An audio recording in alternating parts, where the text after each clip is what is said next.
Esta materia se divide en tres partes. Ah, sí, sí, sí, sí, me acuerdo, con sistema operativo. Sí, sí, sí, sí, sí. Claro, Me el acuerdo, me trabajo acuerdo, ya me práctico acordé. es sobre sistemas operativos Sí, Sí. me acordé. y se van a hacer, es un trabajo práctico con tres temas. Se va a dividir todo el curso en tres grupos y va a ser grupal. Uno por sistema operativo. Y claro, por Uno empresa, por sistema operativo, claro. por empresa. Claro, sí, sí. Vamos a tener el grupo Microsoft, el grupo Apple y el grupo Linux. Claro. O Red Y, Hat, para poner la empresa. El Red Hat, en realidad sí, para poner la empresa. sí, yo siempre le puse Linux porque es lo que estamos más familiarizados, ¿no? Claro, sí, sí, sí. Y cada grupo va a desarrollar una investigación con respecto, nos vamos a focalizar en un sistema operativo para computadoras, o sea, para PC, o sea, compu de escritorio, notebook, netbook, y un sistema operativo para móviles de la misma empresa. Ok. Por ejemplo, el Linux van a investigar sobre Android. Android, claro. Y después, para computadoras, una investigación en general y las principales distribuciones. Claro. Sí, el que la tiene en celulares, Microsoft perdió. Ya Sí, casi no hay nada de Windows sí, Mobile. sí, fue muy interesante porque cambió el mercado, o sea, un poco, si uno lo ve en forma global, un poco está dejando de ser tan monopolizante Microsoft. Sí, Nunca llegó a ser un monopolio, porque siempre existió, estuvo muy cerca. estuvo cerca. Y si nos ponemos a considerar que uno de los principales accionistas mayoritarios de Apple es Bill Gates, bueno, Ah, sabemos que uno de los principales accionistas es él. Él salvó, o sea, entre Bill Gates y obviamente el resurgimiento de Apple fue cuando volvió. sí. Ay, se me fue. Steve Jobs. Es Steve Jobs, pero necesitaba plata, o sea, más allá de que esté Steve Jobs, y nada, le pegó un telefonazo y le dijo, o sea, salvemos esto porque nos conviene a los dos. Conviene Claro. a mí porque hago resurgir la empresa, y te conviene a vos porque si no, si tenés un monopolio, vas a tener un problema. Y fue así. Claro. Fue así. Yo después, en su momento, cuando lleguemos a la parte de sistemas operativos, les voy a poner... no es un documental, tampoco es una película, o sea, sí, es una producción hecha en base a hechos reales de la historia de, Sí. de Microsoft y de Apple. O sea, en realidad se centra en Steve Jobs y en Bill Gates. O sea, se llama Jobs versus Gates. Ajá. Que lo sacó hace 3 años más o menos. Si no me equivoco, no recuerdo si fue la National Geographic o Discovery. Y está muy bueno, está muy interesante porque refleja muy bien un poco la historia de las máquinas, la historia de los sistemas operativos. Está muy bueno, así que después Ajá. subir la plataforma. Quizás, Claro. digamos, de sistemas operativos más que nada es investigación, no va a haber una clase formal de sistemas operativos. Okay. Directamente van a investigar. Yo igual voy a subir material. Y el trabajo Bueno. práctico se va a basar en eso. En realidad, lo de sistemas operativos, podemos ir ganando tiempo y puedo ir, esa solapa ya la puedo habilitar, así tienen el material, Claro. y Para puedo, ir avanzando. sí, en realidad ya así lo van teniendo, y estaría bueno, no sé si ustedes tienen grupo de WhatsApp. Sí, sí, justamente ahora les puse a los chicos que se conecten al Zoom porque hay clases de arquitectura. Les recordé justo ahora Bárbaro, gracias. Estaría bueno que se pongan de acuerdo entre ustedes y formen los 3 grupos. Entonces cuando están los grupos formados, yo ya habilito el trabajo práctico y de esa forma, al estar el trabajo práctico habilitado, a cada uno de ustedes van a poder descargar el trabajo práctico de acuerdo al grupo en el que sean notados. Si el de Microsoft, si el de Apple o el de Linux. Bárbaro. ¿Cómo estás, Esteban? Hola, ¿qué tal? Te Perdón veo que muy no... quieto. Te veo muy quieto, Esteban. Ahí pongo ahora.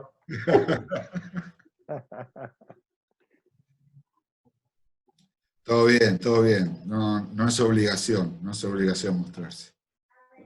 Bueno, qué poquitos que somos. En las emisiones en YouTube éramos más. Yo veía la cantidad de asistentes y éramos más. Pero somos poco buenos, ¿eh? Ah, eso sí, eso queda por descontado. Ya estamos, con nosotros ya tiene para ponerse contento. Ah, yo ya estoy contento, sí, ya, sí. No, todo bien, todo bien. Bien, bueno, vamos arrancando, así aprovechamos el tiempo. Les vuelvo a decir, si llegan los 40 minutos y todavía tenemos que redondear la clase, volvemos a entrar con el link, o sea, nos linkeamos nuevamente y entramos. Entramos y seguimos, no pasa nada. Buenísimo. Así que, bueno, vamos a dar... Nos quedaba, de lo último que vimos, que estamos con el tema de memoria principal. Queda una partecita más, que esa la vemos hoy, y seguramente ya empezamos con la siguiente unidad, que es ejecución de instrucciones. Pero primero vamos a terminar... Profe, yo en la clase pasada no me pude conectar. Después hubo una que no... Semana Santa no hubo, ¿no? No hubo. Sí. Ah, ok. ¿Y hay algún trabajo práctico o algo que ir haciendo? No, en realidad... No. Ok. El único trabajo práctico es el que es obligatorio, que es sobre sistemas operativos. Justamente recién lo estábamos hablando. Ah, ok. Igual, a ver, vos no pudiste estar en esa clase, pero la clase está en la plataforma. La grabación, ¿Está en YouTube? claro, pero Ah, bueno, la veo por ahí. o me podés buscar en YouTube. Sí, no, lo tengo porque estuve en la primera que la hicimos por YouTube también. Claro, y si no, yo todos los enlaces de YouTube los fui subiendo a la plataforma. O sea, ahí tenés todo el material. Ahí tenés todo el material, podés rever los directos que se hicieron, volver a escuchar y ver los Power. Buenísimo. ¿Están viendo la pantalla o me siguen viendo a mí? No, Sí, se ve. vimos la pantalla.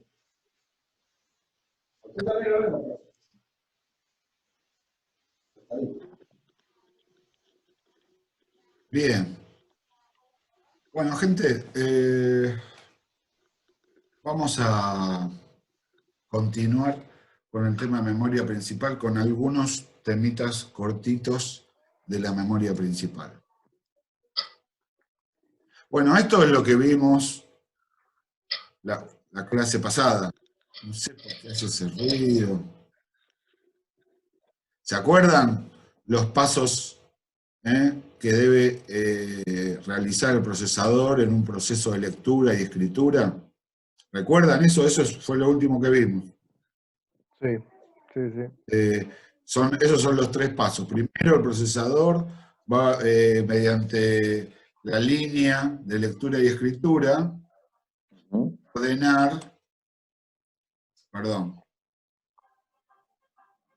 va a ordenar que se haga una lectura, porque se pone en 1. Cuando lee se pone en 1, ordena una lectura.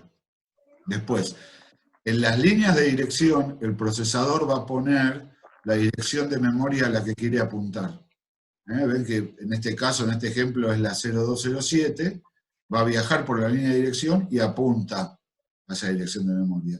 Y cuando ya está apuntada, una copia de lo que está guardado en esa dirección, más las subsiguientes, de acuerdo al Word del sistema, se van a colocar en la línea de datos para que viajen y quede a disposición del procesador. Esos serán los 3 pasos para realizar una lectura. Para una escritura, todo esto es repaso, ¿no? Es similar, primero el procesador activa LE, pero la activa en 0, o sea que va a escribir sobre la memoria. Después el procesador coloca en la línea de datos el valor, ya sean datos, resultados, lo que salga del procesador, lo pone en la línea de datos. Esto viaja en la línea de datos y llega a la puerta de la memoria, pero todavía no entra. Para eso viene el paso 3. El procesador va a poner en la línea de dirección el valor de la dirección de memoria donde se quiere escribir. En este caso, la 0207. Y por último, una copia del valor que estaba en la línea de datos se guarda en esa dirección de memoria y la subsiguiente de acuerdo al Word. En este ejemplo, el Word es de 2. Ven, como pueden ver, se guarda en ese registro y en el subsiguiente. ¿Está? ¿Quedó alguna duda con estos pasos? No. Buenísimo. Entonces, vamos a analizar algo. Las memorias principales, y acá estamos hablando específicamente de la memoria RAM, tiene lo que se llama un tiempo de acceso. Y acá depende del chip, del fabricante, del modelo, del rendimiento de cada memoria, que puede tener mayor o menor tiempo de acceso. Pero a mí lo que me interesa es saber el concepto, entender qué significa el tiempo de acceso. El tiempo de acceso es un tiempo que transcurre mientras que se direcciona la posición de memoria hasta que se realiza la operación, digamos, tanto lectura como escritura. ¿Se entiende? Sí, toman las dos cosas. Claro, a ver, yo voy a volver una para atrás. A ver. Entre que el procesador direcciona la memoria y en este caso se escribe el dato, o en el anterior, entre que el procesador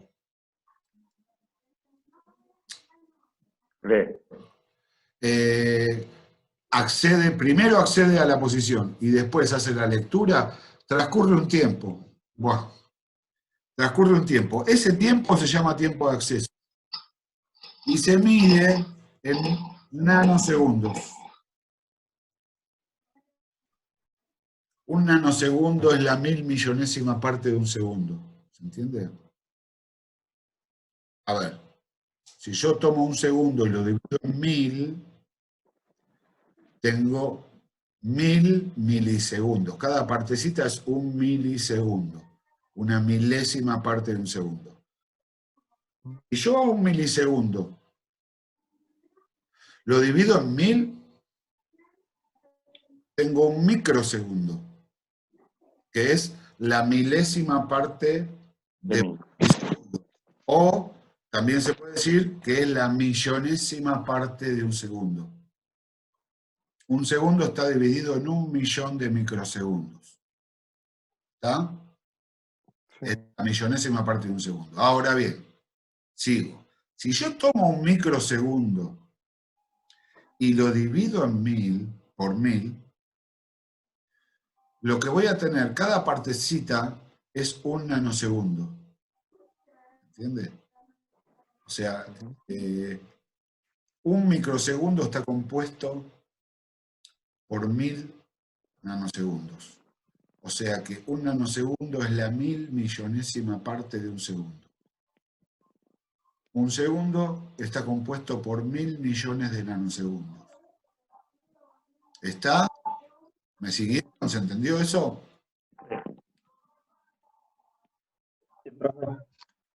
Entonces, el tiempo de acceso se mide en nanosegundos. Se mide en nanosegundos, no nos olvidemos, estamos hablando de procesamiento de datos. Acá los tiempos en general se miden en nanosegundos, porque, digamos, es muy veloz. Si un día abrimos una compu o tenemos la posibilidad de ver un chip de memoria RAM, seguramente van a encontrar impreso sobre el chip abajo a la derecha un número que a veces aparece, ven en el gráfico que les puse acá, a veces aparece el número solo y a veces el número con el símbolo nano, que es como una N pero griega, medio cancherita, una N. O sea, mide la cantidad, te dice la cantidad de nanosegundos que tiene de tiempo de acceso. Claro. Este gráfico tiene unos años, ya no hay chip de memoria RAM con 70 nanosegundos de tiempo de acceso. Hoy en día el tiempo de acceso es mucho menor. Las memorias fueron teniendo cada vez mejor rendimiento. Así y todo, el tiempo de acceso a memoria principal es uno de los grandes problemas que tiene el sistema central en cuanto a rendimiento. Es uno de los cuellos de botella, es uno de los embudos. O sea, se pierde el tiempo de acceso, hace perder mucho tiempo al proceso de datos. Estamos hablando 70, quizás hoy hay de 15 nanosegundos. Bueno, es muchísimo tiempo. Para los tiempos del procesador, 15 nanosegundos es un montón. Es un montón, sí. Es un montón. Es uno de los problemas que existen en el sistema central. Más adelante vamos a ver cómo se soluciona ese problema, que de hecho está solucionado, ¿no? Bueno, ese es uno de los temitas de memoria principal. Otro temita al que queremos, bueno, acá tenemos un cuadrito, porque no nos olvidemos que la memoria principal está compuesta por la RAM y por la ROM. Acá vamos a ver un grafiquito comparativo entre RAM y ROM. Recuerden que RAM, la sigla de Random Access Memory, o sea, memoria de acceso aleatorio. Y la ROM, Read Only Memory, memoria de solo lectura. Podemos ver que la RAM tiene acceso aleatorio.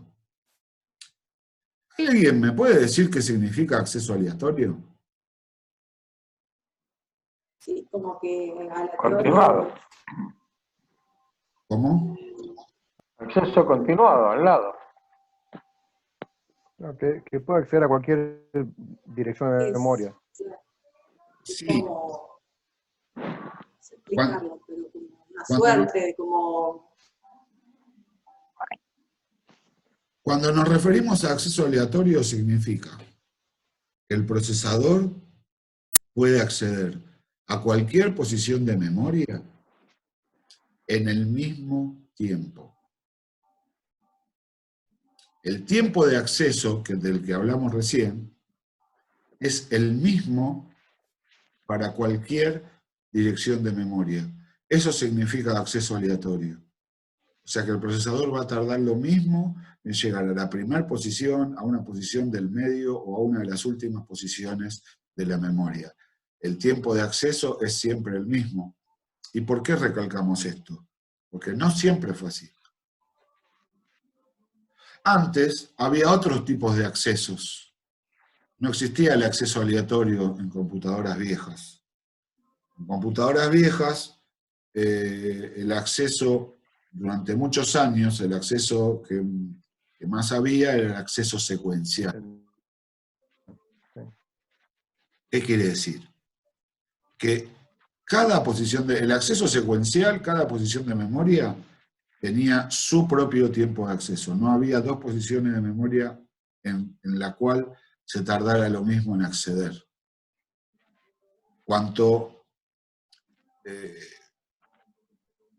más aproximado al cero estaba la posición de memoria, más rápido era el acceso. Y cuanto mayor era el número de dirección de la posición de memoria, más tardaba el procesador en acceder. Y esto es por un problema técnico. Un problema técnico, o sea, digamos, tecnológico, mejor dicho. Porque en ese entonces las memorias estaban en cintas. ¿Vieron esas películas viejas, esos carretes grandotes? Ponían así los técnicos, así como una especie de placar enorme, y empezaron a girar cintas. Bueno, se almacenaba todo en cintas. Entonces, imagínense, si yo en una cinta, en un carrete de una cinta, tengo toda la memoria, donde comienzo con la primera posición y termino con la última, obviamente el procesador va a tardar más en llegar a las últimas posiciones de la memoria que la primera. ¿Cuánto silencio? ¿O entendieron todo o no entendieron nada? A ver. En función de la posición que tenía, era el tiempo que iba a tardar. Sí, señor. Eso era acceso secuencial. Bueno, sí. Nunca, a ver, en la prehistoria, los humanos que vivíamos en la prehistoria, para escuchar música usábamos un artilugio llamado cassette.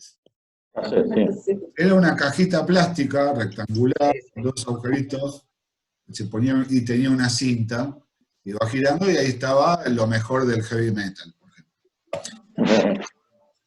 La mayoría somos prehistóricos, entonces. Entonces... Somos muchos prehistóricos. Bueno, entonces saben de lo que estoy hablando. Sí, profe. Algo creo que escuché hablar. Bueno, buenísimo, buenísimo. Si uno quería...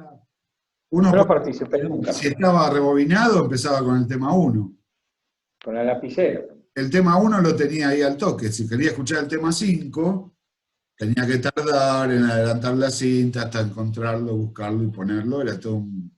Bueno, las computadoras era igual, nada más que no eran cassettes, eran, digamos, cintas enormes, o sea, mucho más anchas, y la memoria también estaba acordada así. El acceso era secuencial, porque va en secuencia, uno detrás de otro. En cambio, el acceso de las memorias RAM, de las PC, es aleatorio. ¿Por qué? Porque el tiempo de acceso es el mismo. El acceso aleatorio se refiere directamente al concepto de tiempo de acceso que acabamos de ver antes. Es siempre el mismo tiempo. Es como, no sé, si yo tengo en un dispositivo la música digitalizada y simplemente pulso el número de track que quiero escuchar, o sea, solamente apretando un botón ya tengo ese tema. Es lo mismo. Lo mismo, pulsando un solo botón tengo el tema que yo quiero. Ese sería el acceso aleatorio. ¿Se entendió cuando hablamos de una memoria que tiene acceso aleatorio? ¿A qué nos referimos? Aleatorio también se dice random o al azar, pero en realidad cuando decimos random access o acceso aleatorio, nos estamos refiriendo a que cualquier posición tiene el mismo tiempo de acceso. ¿Se entiende esto, gente? Sí. Sí, profe. Bien, buenísimo. Después, segunda característica, la lectura y escritura igual tiempo de acceso. Las memorias RAM tienen el mismo tiempo de acceso, tanto en una operación de lectura como de escritura. Eso es una característica propia de las RAM. ¿Está? Y después, bueno, la tercera propiedad, que creo que es la que más conocemos todos, que es que las memorias RAM son volátiles. O sea, una vez que se desconecta el sistema, o sea, cuando se apaga el equipo, todo lo que está almacenado en ese momento en la memoria RAM se borra, se pierde. ¿Está? Esto es así, siempre fue así, ahora está empezando a cambiar un poco, porque están empezando a aparecer nuevos dispositivos de memoria RAM desarrollados por Intel. En este momento no recuerdo cómo se llama, RAM, bueno, no recuerdo. Si buscan un poco, o yo si no después se los averiguo y se los digo en otra clase. Hay unos dispositivos RAM que no tienen mucho tiempo. Creo que no llegan a tener un par de años. Son unas memorias RAM que una vez que apagan la computadora sigue manteniendo todo lo último que estaba cargado. Está bueno porque cuando uno enciende la computadora ya hay un montón de cosas cargadas y hace que el buteo sea mucho más veloz. Claro, mucho más rápido, sí. Mucho más rápido. El tema es que ahora esas memorias son carísimas. Son carísimas. Pero está bueno porque ya está el sistema cargado. ¿Puede ser NVRAM que se llame? No, Non-Volatile Random Access Memory. Quizás ese sea el término técnico. Yo el que recuerdo es el que recuerdo no, mejor dicho, el que no recuerdo es el término coloquial. Que hasta donde yo sé, solamente lo desarrolló Intel. Ah, ok. Ultra RAM. Ahí, ¿qué dice? Bueno, hay varias. Puede ser, bueno, puede ser que ya hayan salido otras. A mí me extraña que Kingston todavía no haya respondido a eso, porque, Es verdad. porque digamos, Kingston está a la cabeza del mercado hace muchos años en todo lo que es memoria y demás. Pero bueno, nada.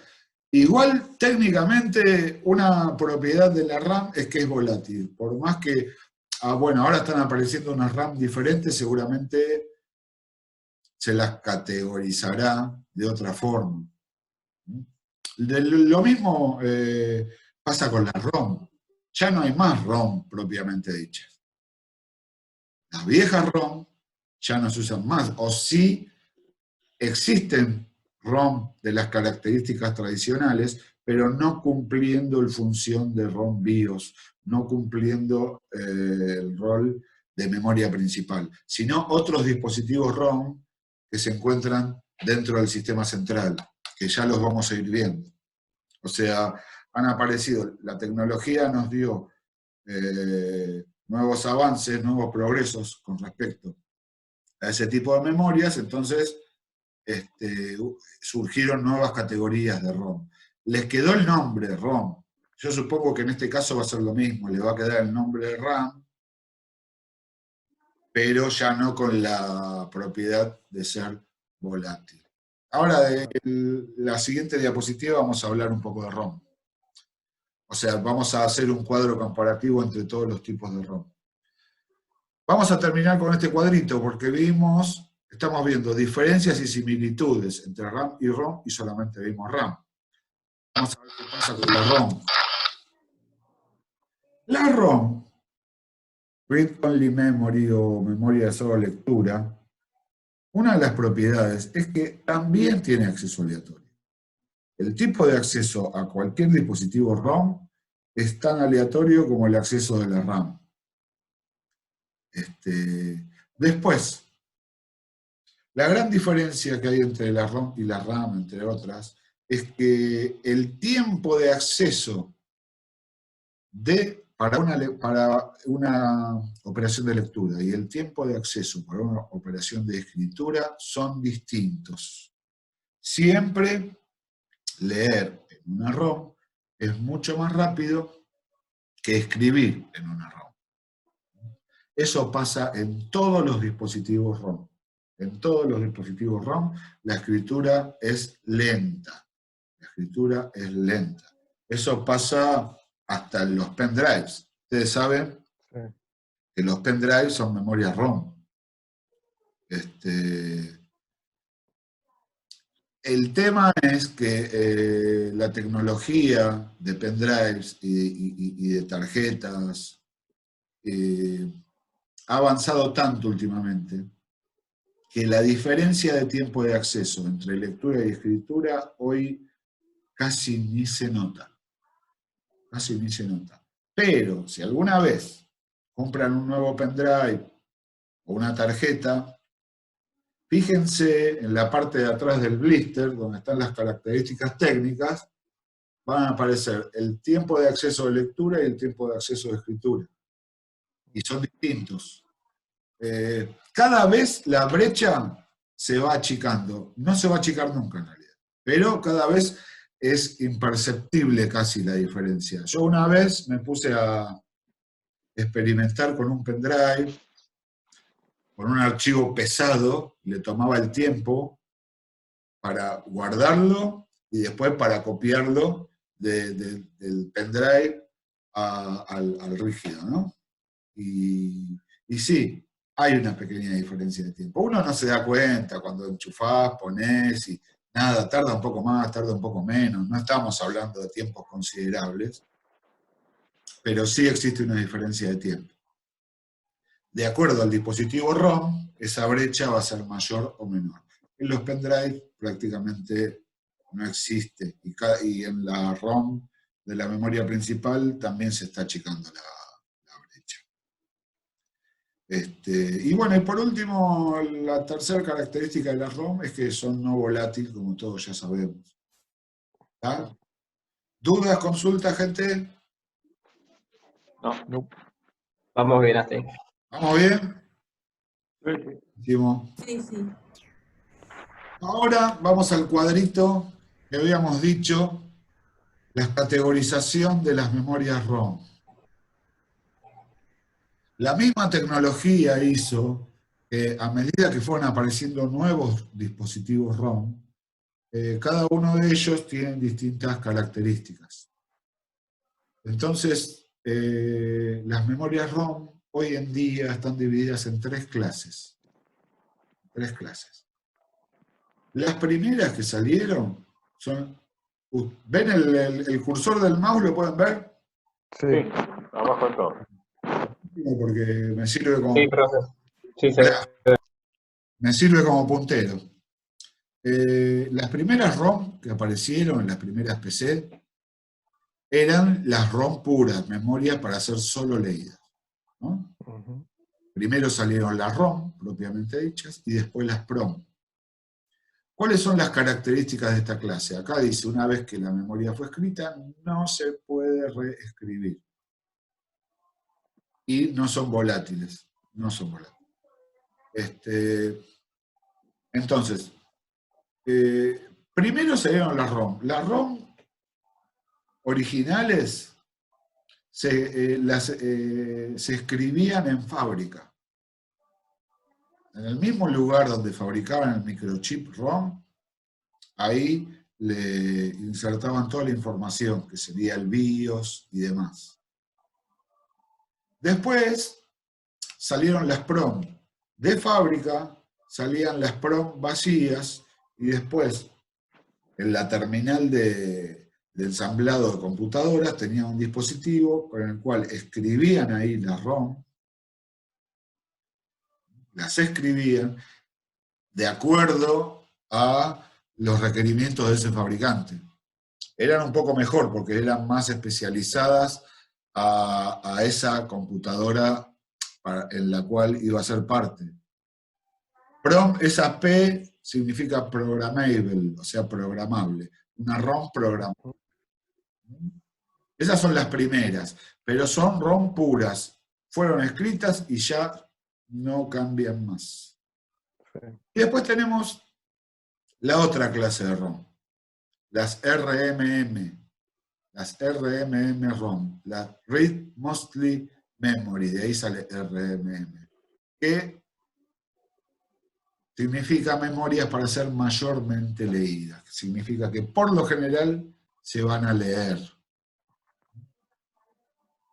Primero salieron las EEPROM. Las EEPROM es, digamos, una adaptación de la PROM, y esa E significa erasable.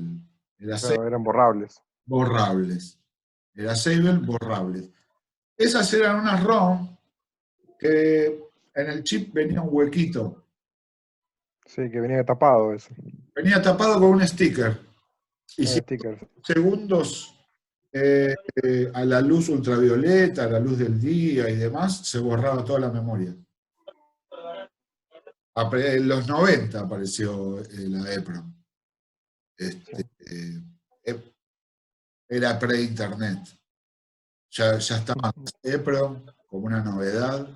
Eran carísimas y a nosotros no nos servía para nada porque, digamos, no teníamos con qué volver a escribir en una ROM. Claro. Tenía un amigo que, por hacerse, y mirá que era grande, teníamos 20 y pico de años, no éramos tan pibes.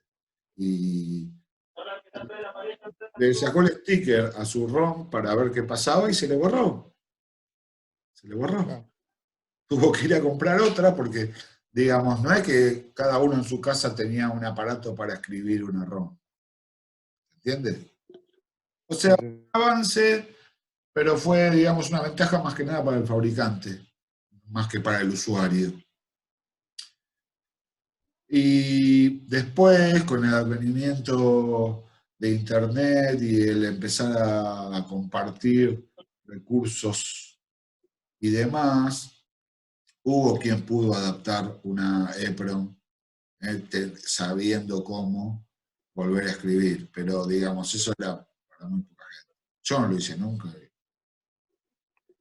Y después vinieron las EEPROM. Las EEPROM son las ROM actuales. En nuestras máquinas tenemos memoria EEPROM. EEPROM es Electronic Erasable Programmable ROM. ROM programable, borrable, electrónico. Significa que no hace falta un dispositivo en particular para actualizar una ROM. Hoy las ROM muchas veces se actualizan sin que nosotros nos demos cuenta. Si damos los permisos a Intel o al fabricante de nuestra notebook y demás, cuando vienen actualizaciones de hardware, de software, se actualiza la ROM.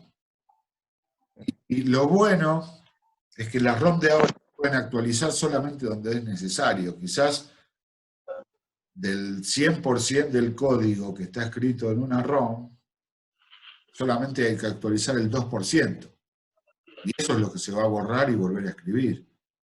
Una EEPROM, cuando uno la exponía a la luz ultravioleta, se borraba completamente.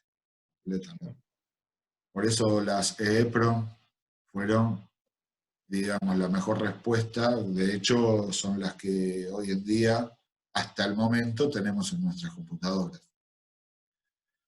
Y después está la tecnología Flash, la tecnología Flash ROM, que todos la conocemos, que es la que encontramos en nuestros pendrives, Sí. en las tarjetas de memoria para el celu, tarjetas para cámara, fotográficas y demás. Pero todas ellas tienen la misma característica. Como dice acá, una vez que la memoria fue escrita, se puede reescribir, o sea, reprogramar un número ilimitado o muy grande de veces. En algunos casos es ilimitado como un pendrive. En otros es un número bastante grande de veces como una EEPROM, por ejemplo. Pero la escritura siempre es lenta comparada con el tiempo de lectura de un byte. O sea, la diferencia entre lectura y escritura es importante. En la flash cada vez es menor. Y tampoco son volátiles. Y por último, la última clase de Random Access es el universo de las RAM. El universo de las RAM.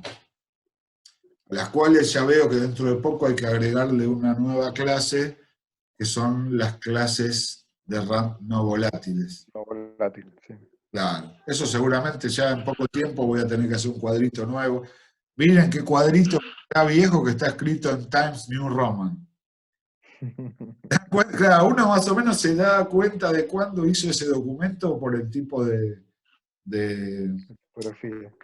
Times New Roman, después pasé por el Arial, ahora sale todo en Calibrí, entonces uno más o menos lo lee cuando escribí esto, por favor. Bueno, vamos a hablar rápidamente de los tipos de RAM. DRAM y SRAM. D es de dinámico, o sea, dinámico, una RAM dinámica. Es static RAM, o sea, RAM estática. Estas dos son memorias RAM en las que técnicamente cumplen ambas con el mismo cometido, la misma función y demás. Lo que cambia entre una dinámica y una estática son los componentes físicos con que fueron construidas. Una RAM dinámica está construida con capacitores. O sea, una dirección de memoria, o sea, un byte, un registro de memoria, es un conjunto de 8 ultra micro pequeños capacitores. Un capacitor, bueno, yo no pretendo que esto se convierta en una clase de electrónica, ni mucho menos, pero les hago así una explicación muy por encima como para tener una idea. Capacitor es un dispositivo capaz de almacenar energía, o sea, corriente. Puede almacenar energía y la suelta de repente. Es como que da una patada.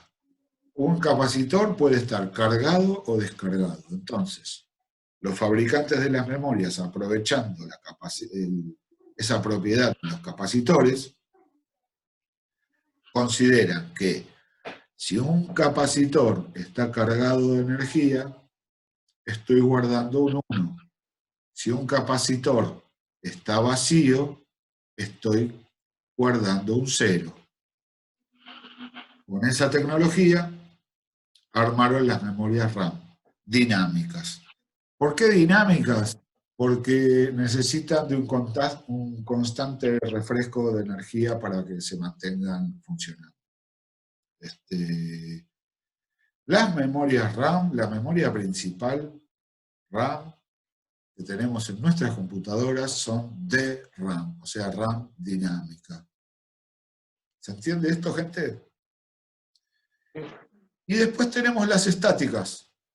Static RAM. La diferencia entre la estática y la dinámica es que en vez de estar fabricada con capacitores, está fabricada con transistores. Tampoco me voy a poner a explicarle lo que significa transistor, porque yo tampoco me acuerdo bien, pero yo sé que tiene una entrada de corriente y 2 posibles salidas amplificadas. Entonces, si sale por un lado, es un 0, y si sale por el otro, es un 1. O sea, es otra solución técnica. Y se dice estática porque no necesita ese permanente refresco de energía para mantener esos valores. ¿Cuáles son las diferencias, además de estas diferencias técnicas, entre la dinámica y la estática? Fundamental diferencia, el tiempo de acceso. El tiempo de acceso a las memorias dinámicas es mucho mayor que el tiempo de acceso a una memoria estática. Las memorias estáticas, a las posiciones de una memoria estática se accede muchísimo más rápido, no mucho, muchísimo más rápido. La diferencia es abismal. Se puede decir que el acceso es casi instantáneo a una memoria estática formada por transistores. En cambio, una memoria dinámica tarda unos cuantos nanosegundos, como vimos hace un rato. ¿Se entiende esto, gente? Sí. Y la estática es entonces la que se accede más rápido. Sí, sí, señor. Es la mejor. Es la mejor. Okay. Ahora, a nadie no se les ocurre preguntarse, entonces, ¿por qué las memorias RAM de nuestras computadoras son dinámicas y no estáticas? Por el costo. Son tremendamente más caras. Tremendamente, pero no un poquito, tremendamente más caro, tremendamente más voluminoso. La comparación micrométrica entre un capacitor que forma parte de la memoria y un transistor que forma parte de la memoria es enorme. Es como Plutón y el Sol, más o menos. Diferencia de volumen, ¿se entiende? El costo, aparte los transistores emiten muchísimo calor, tendríamos que tener un equipo refrigerante aparte, solamente para la memoria. Claro. Esas son las desventajas técnicas que tiene la memoria estática. Por eso no se utiliza como memoria principal. Pero, vamos a ver, a medida que vayamos avanzando con esto, que vamos a encontrar distintos dispositivos SRAM dentro del sistema. ¿Tá? Por último nos queda la VRAM, que es la video RAM, que es el tipo de RAM que se usa para tarjetas gráficas, para tarjetas de video. También tiene sus propias características. Tienen algunas diferencias, son mejores que las de RAM, no son tan buenas como las estáticas, y están construidas especialmente para todo lo que es manejo gráfico, ¿no? Manejo de video. Por eso es el tipo de memoria RAM que encontramos en las tarjetas de video. Esas son. Las tres tienen las mismas características. Cada byte direccionado puede ser reescrito en igual tiempo que se tarda su lectura, cuantas veces se necesite. O sea, es acceso aleatorio. El tiempo es exactamente lo mismo. ¿Esta gente? Sí. Sí. ¿Quién vino? A ver, ¿quién vino? Ferro, ¿cómo estás? Ferro, Bien, profe. Florencia, ¿cómo estás? ¿Todo bien? No he visto que mientras estaba con la pantalla no veía quiénes se iban entrando. Bueno. No, igual yo, primera vez que me descargo Zoom porque con Estela no utilizamos, entonces como que me costó acceder a todo, así que entré tarde a la clase.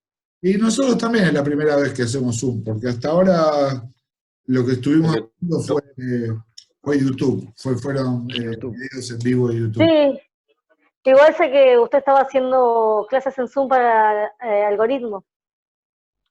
Sí, hice la primera que fue ayer. Sí. La Claro, sí, me comentó Eugenia. Claro.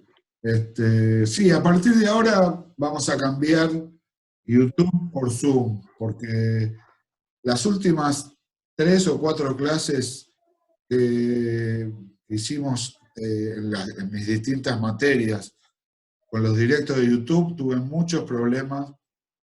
Las chicas tuvieron muchos problemas, o se cortaba el audio, se cortaba el video, entrecortaba la transmisión, un par la tuve que interrumpir porque ya no se podía seguir. Lo bueno fue que las grabaciones quedaron y, digamos, el que pueden acceder a la plataforma, pueden volver a ver el video, y en el video no hay problemas de corte. Ahí se ve, digamos, la presentación bien y se me escucha bien en toda la grabación. Ese, y además el problema de la comunicación, que solamente podían chatear, y a mí el chat que hacían ustedes me tardaba más de 20 segundos en llegar, o sea que estábamos un poco desconectados. Me parece que esto es mucho más piola. Me parece que esto, además nos estamos viendo. Claro, esto es como un acceso más directo. Claro, sí, totalmente. Es como si estuviéramos en el aula. Más o menos. No tanto. En el aula no podría fumar. Sí. Bueno, lo único que usted no podría hacer, profe, pero si no sigue dando la clase como siempre.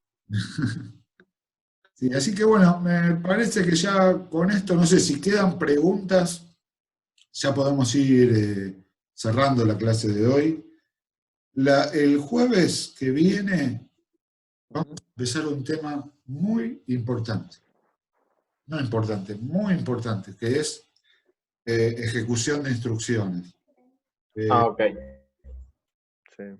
Es muy importante, o sea que, por favor, díganle a los compañeros que hoy no han podido asistir, que traten de estar en el directo, porque es muy importante, es un tema, a mí me encanta ese tema, pero hay que prestarle mucha atención para poder entenderlo. Yo les voy a explicar las veces que sea necesario. Ok. De todas formas,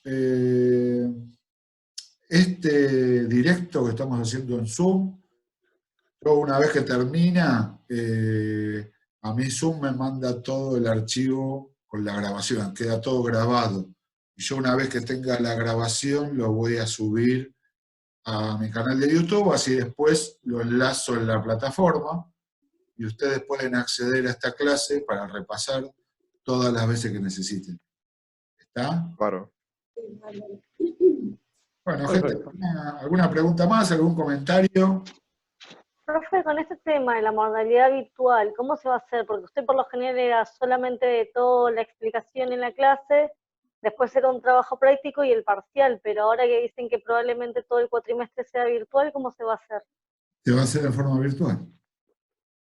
¿Y los parciales virtual? Los parciales seguramente van a ser, sí, van a ser en forma virtual. O sea, va a durar lo que dura una clase. Lo que dura una clase, yo por ejemplo, van a entrar en la plataforma, a la hora que empieza la clase les va a aparecer un objeto que va a ser un Word, o sea, en vez de la hoja que yo les doy en el aula, les va a aparecer un Word, con una serie de consignas que van a ir desarrollándolas y cuando se termina la hora, la tienen que subir, porque el objeto tiene un horario tope para recibir los documentos. Claro, sino como que es como si cerrara el sistema y no le permitiría a los demás ingresar el parcial. Claro, yo una vez que pasó la hora ya no lo puedo subir. ¿Vos no diste conmigo parcial en taller 1, el que se hacía en máquina? ¿Yo? Ah, porque yo en taller 1 hace rato que lo vengo haciendo así. Es, digamos, No. a través de la plataforma. Bueno. A través de la plataforma. El parcial de taller no lo tomo escrito, lo tomo en máquina. Tienen que hacer un programa. Y bueno, así van a ser los de algoritmos. Y bueno, y acá va a haber que desarrollar las consignas. Van a tener una ventaja que van a tener mientras hacen el parcial, van a tener acceso a toda la teoría que hemos Claro. visto. Así que me parece que lo voy a hacer un poco más difícil esta vez, ¿no? ¿Cómo va a ser así? ¿Cómo cree el profe? Ya nos está asustando, profe. Bastante con la botella, profe, por Dios. Está muy mal hacer chistes de los cuales se ríe uno solo, está muy mal, perdón. No lo vuelvo a hacer. No, bueno, van a tener el tiempo que dura la clase y ahí suben el documento y yo los corregiré en casa y después verán los resultados. Sí, Bárbaro. van a tener la ventaja, dentro de todas las desventajas que representa esta modalidad que estamos teniendo de clase, van a tener la ventaja que mientras realicen el parcial van a poder acceder al material que está en la plataforma. Y bueno, nada, no sé, si tienen alguna pregunta más. No. Hablé largo y después cualquier cosa vean el video que ahí está todo explicado. Consulta, profe, ¿y fecha de TP tenemos o hay algo o todavía seguimos leyendo material? Y mirá, toda esta parte es muy teórica, Florencia. El trabajo práctico, el único trabajo práctico, si después accedes a este video cuando esté guardado, toda la primera parte de la clase hablé de qué se va a tratar, cómo nos vamos a organizar y cómo vamos a hacer. Pues va a ser grupal el trabajo práctico. Claro, justo eso le iba a decir, profe, porque por lo general usted el trabajo práctico lo hacía grupal, pero ahora con esta modalidad virtual es como que cada uno que hace, se elige los compañeros y cada uno hace un punto. Gente, miren, ¿cómo estamos comunicándonos? A través del Zoom. Es muy fácil de usar. pueden hacer el grupo del trabajo práctico y hacen una reunión de Zoom entre ustedes para ver cómo, o sea, para definir las estrategias de la confección del trabajo práctico y listo. Después pueden subir en una nube un documento Word colaborativo. ¿Eso no saben cómo se hace? Lo suben, Sí, en Drive. claro, Sí, profe. suben al Drive y cada uno va trabajando en el mismo documento. Sí. Hoy tenemos muchas formas de hacerlo. Igual el que lo quiere hacer en forma individual, tiene toda la libertad de hacerlo. Yo siempre sugiero, como son 3 temas, lo sugiero en forma grupal, 3 grupos. Pero si alguien lo quiere hacer en forma individual, yo no tengo ninguna objeción con eso. Sí lo necesito saber antes. O sea, así yo lo defino los grupos en la plataforma. Esa información para mí es importante. O si de repente 2 o 3, qué sé yo, por ahí hay 8 para que quieren hacer el de Apple. Pero de los 8, tengo un grupo de 5 y un grupo de 3 que lo quieren hacer así. Bueno, lo quieren hacer así, háganlo así. Siéntanse en libertad de organizarse. Lo ideal es que sean justo 3 grupos, pero ya les digo, dejo abiertas todas las posibilidades. ¿Se entiende, gente? Sí. Sí, profe. No, por ahí, Bárbaro. vayan, ¿por qué en esta semana estaría bueno si pueden definir los grupos? Ya para el jueves que viene, ya tengo todo definido, que yo entro en la plataforma, lo separo por todos los grupos, yo ya podría ir subiéndolo al trabajo práctico, por más que falta más de un mes para entregarlo, pero así ya lo van teniendo con tiempo y lo van haciendo tranquilo.